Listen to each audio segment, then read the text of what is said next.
এটা মিরপুর গ্রাম, এটা মিরপুর গ্রামে সুধীর পাত্রর বাড়ি। এই বাড়ি, এটা গোয়ালঘর।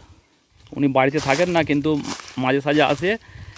এই আমাদের পাইপ লাগিয়ে যতক্ষণ কল চলে ততক্ষণ এইভাবে জল এই গাছে বাগান ভিজাচ্ছে। এই তার বাড়ি, গেটের তালা মারা।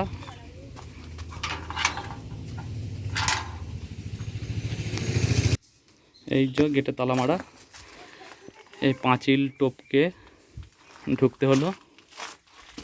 এই যে এই জল গেছে, এই আমাদের পিএইচি কল, এই যে পিএইচি কল, এইখান থেকে জলটা গাছে দিচ্ছে। তাই কলটি এখন পার্মানেন্ট সিল করে দিলাম।